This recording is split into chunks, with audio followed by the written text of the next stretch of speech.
Hey Coffin Brass, it's Mr. Stanky, and we're going to talk a little bit about articulation now that you've got some articulation patterns to be working on here this summer. We're going to talk about three kind of key areas to articulation on a brass instrument. Our airstream, our tongue placement, and then our syllables that we use when we tongue. We're going to start with air. Any good note, no matter how long or short, always starts with a good full breath. So always make sure that you're getting good air into your lungs and then you're exhaling with a consistent and steady stream of air. Our tongue's job when we articulate is to disrupt the airstream to create the space between the notes.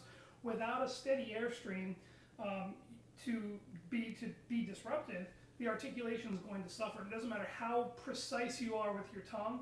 If the air is not there, you're going to have some mishaps or mistakes that happen. In fact, if you're struggling with your articulation, it could be that your airstream is the culprit. So really focus on blowing through articulation patterns, not just on your instrument, but also you can use your hand and blow against your hand to feel the air contacting your palm and to really pinpoint where that articulation needs to line up.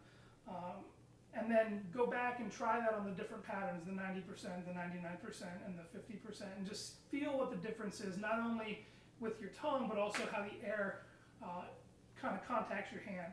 Then go back to the instrument and see if it improves or clears things up. Let's talk about tongue placement next. The tongue should contact the soft palate in your mouth, kind of right where your teeth and your gum line come together. In fact, if you feel with your tongue, you'll find this little bump kind of right there. That's a great spot to aim for. The key to your tongue placement is consistency. You've got to make sure you're contacting the same place in your mouth every time you go to articulate. It doesn't matter whether you're playing staccato or legato, that tongue's going to contact that same point every time. Your tongue's a muscle, and the more practice you do, the more you're going to train that tongue to go right to that spot every time. So that's something that you can work on with consistent effort, and there's that word again, consistency. Okay? And then let's finish up with talking about articulation syllables. Way back in 6th grade when you first picked up your instrument, we talked all about starting each note with a T tongue. And for the most part, you're going to continue to do that. A ta or a toe sound or syllable is a great way to get a note started, especially when you're talking about the 90% and 50% articulation patterns.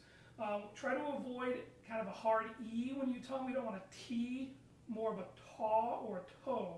A T kind of closes the throat off, and it can close off your airstream, which we talked about earlier, being really, really important. I think it's really important that when we talk about playing staccato, that no matter what, how short we're trying to play, there has to be a tone behind the articulation. Or as I like to say, there has to be an ah that comes after the T in ta. Or think little t, big ah to get the right sound. It's really common to hear people just playing an articulation basically instead of ta, ta, ta, ta. When you're playing staccato, all we're doing is shortening the ah. The T is always going to be there because that's what starts the note. But think about keeping the ah on the shorter side to get the clarity that you're looking for. Keeping that ah sound in mind too is also going to keep the throat open and also allow that air to flow, getting you your best tone. When you're playing legato, or the 99% articulation pattern, we have to think of a softer tongue. Now the tongue is still going to contact the mouth in the same point we've talked about, but instead of using a T tongue, we're going to use more of a soft tongue like a D syllable, a da or a do or a do syllable to help. The tongue's got to be quick and it's got to brush that spot in the gums, again, the same spot from before, but the tongue then has to quickly drop out of the way so that we can continue to let the air flow.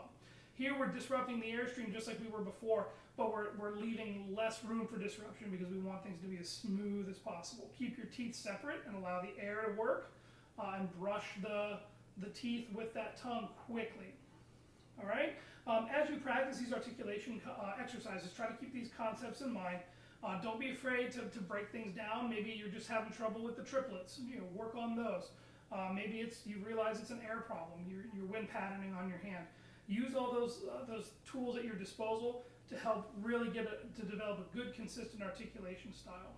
Okay, best of luck to you, and hopefully we'll see you soon. Thanks.